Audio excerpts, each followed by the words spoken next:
Hello student, welcome back to my YouTube channel. आज हम आपकी वर्कशीट करने वाले हैं, वर्कशीट नंबर 72 जो क्लास 10th के लिए रहने वाली है और 31 दिसंबर की वर्कशीट है। सभी बच्चों को एडवांस में हैप्पी न्यू ईयर। अच्छे से हैप्पी न्यू ईयर मनाएं और सेलिब्रेट करें।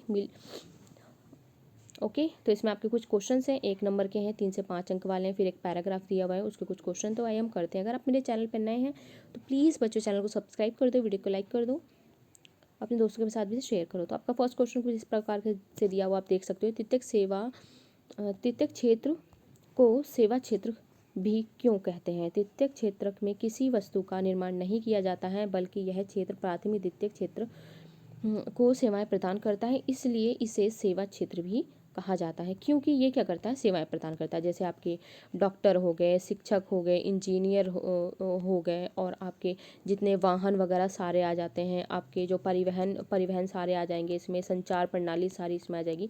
तो तृतीयक क्षेत्र में आपके सारी की सारी ये चीज़ें आ जाती हैं। इसके बाद आपका जो नेक्स्ट क्वेश्चन है वो है सार्वजनिक क्षेत्र का मुख्य उद्देश्य क्या है? सार्वजनिक क्षेत्र का प्रमुख उद्देश्य लोगों को सेवाएं तथा सुविधाएं प्रदान करना होता है। नेक्स्ट क्वेश्चन इसमें आपका है वो है निजी क्षेत्र का प्रमुख उद्देश्य क्या होता है? तो निजी क्षेत्र का प्रमुख उद्देश्य लाभ कमाना होता है, क्योंकि निजी क्षेत्र यही चाहता है उसे अधिक से अधिक लाभ हो, इसलिए जो मजदूरों की वेतन वो घटा देता है और वो प्राइस को भी हाई करके रखता है। मौसमी बेरोजगारी से क्या समझते हैं? मोस्ट इंपॉर्टेंट क्वेश्चन है। जब लोगों को वर्ष के कुछ विशेष दिनों तथा महीनों में काम नहीं मिलता तो उसे मौसमी बेरोजगारी कहते हैं। जैसे कृषि में मौसमी बेरोजगारी सामान्य है। जो कृषि में होता है ना, एक टाइम पे अभी फसल कटनी है या फसल बोनी है तो उस टाइम पे तो कार्य मिल जाता है, लेकिन बीच में जब फसल तैयार होती है उस टाइम पे इन्हें कार्य नहीं मिल पाता है। सरकार किस प्रकार कृषक तथा उपभोक्ता दोनों की सहायता करती है? तो सरकार किसानों को उचित मूल्य दिलाने में गेहूं और चावल खरीदती है और राशन की दुकानों के माध्यम से उपभोक्ता को कम मूल्य पर बेचती है। इस प्रकार सरकार कृषक और उपभोक्ताओं दोनों की सहायता करती है।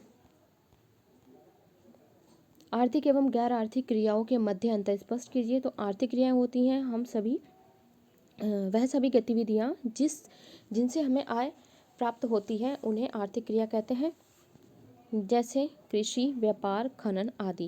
गैर आर्थिक क्रियाएं वह सभी गतिविधियां जिनसे हमें आय प्राप्त नहीं होती उन्हें गैर आर्थिक क्रिया कहते हैं या अनार्थिक क्रिया कहते हैं।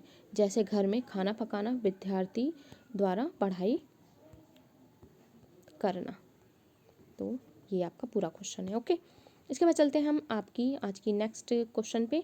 अपने दैनिक जीवन के से उदाहरणों का उपयोग करते हुए निजी एवं सार्वजनिक क्षेत्र में अंतर स्पष्ट कीजिए। तो सार्वजनिक क्षेत्र और निजी क्षेत्र में अंतर देखना है तो आपके कुछ दिए हुए हैं। सार्वजनिक क्षेत्र में नियंत्रण रख रखाव सरकार के हाथ में होगा, जबकि निजी क्षेत्र के हाथ, या निजी कंपनी या निजी व्यक्ति हो सकती है, कंपनी हो सकती है।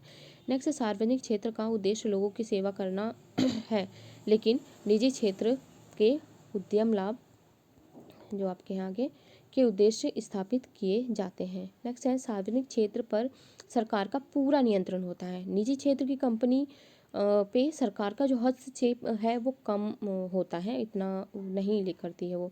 सार्वजनिक क्षेत्र के कर्मचारी के पास नौकरी की सुरक्षा के साथ साथ उन्हें अधिक वेतन, भत्ते और पेंशन आदि का लाभ दिया जाता है, जो निजी क्षेत्र के मामले में अनुपस्थित हों।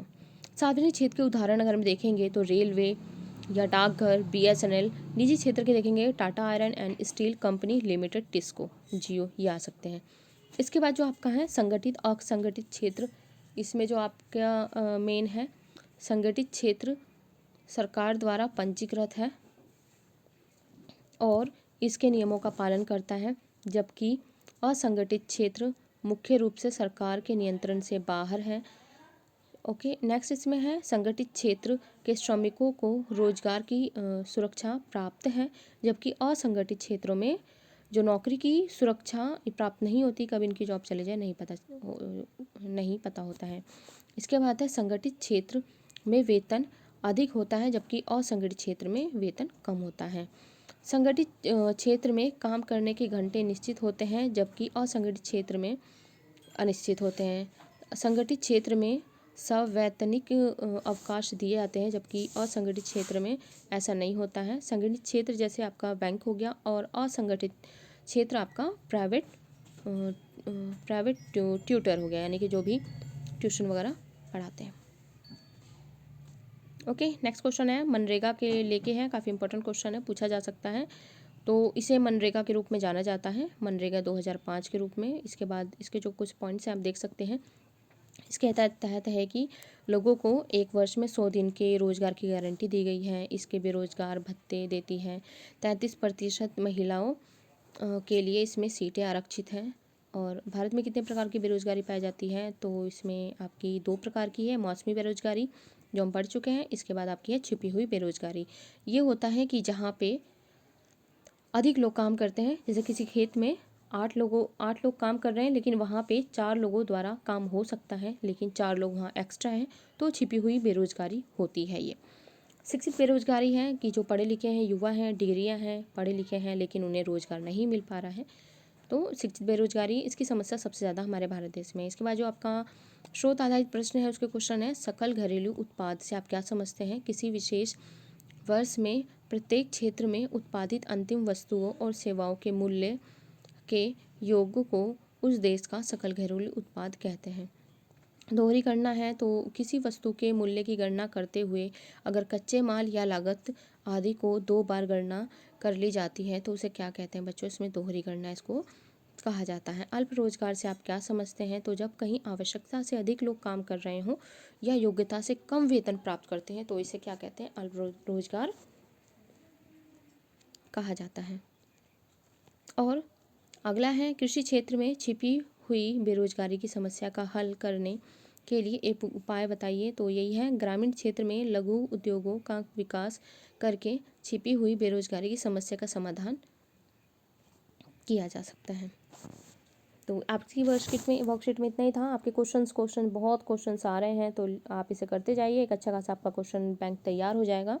और चैनल को सब्सक्राइब भी करिए, शेयर भी कीजिए अपने दोस्तों के साथ, लाइक भी कीजिए, कमेंट करके जरूर बताइए कि आपको हमारी वर्कशीट कैसी लग रही है। और बहुत इंपॉर्टेंट क्वेश्चन है, सारे के सारे जो हमने क्वेश्चन किए हैं बहुत ज़्यादा मोस्ट इंपॉर्टेंट क्वेश्चन है, तो इसे लिखते जाएँ, एक आपका बहुत अच्छा खासा क्वेश्चन बैंक तैयार हो जाएगा। तो इसे भी जो वर्कशीट में क्वेश्चन आ रहे हैं बहुत इंपॉर्टेंट है, क्योंकि आपकी जो वर्कशीट की बच्चों बुक भी आ चुकी है, वो आपको मिल जाएगी। तो यही क्वेश्चन बहुत इंपॉर्टेंट है, आपको सॉल्यूशन भी मिल रहे हैं, तो कॉपी में लिखते रहिए, क्योंकि वर्कशीट में आपको जो वर्कशीट की बुक मिलेगी उसमें कोई सॉल्यूशन नहीं है, आप उसमें से नहीं कर पाओगे। ओके, तो मिलेंगे नेक्स्ट वीडियो में नेक्स्ट वर्कशीट के साथ। तब तक के लिए good bye, take care and thank you so much for watching my video.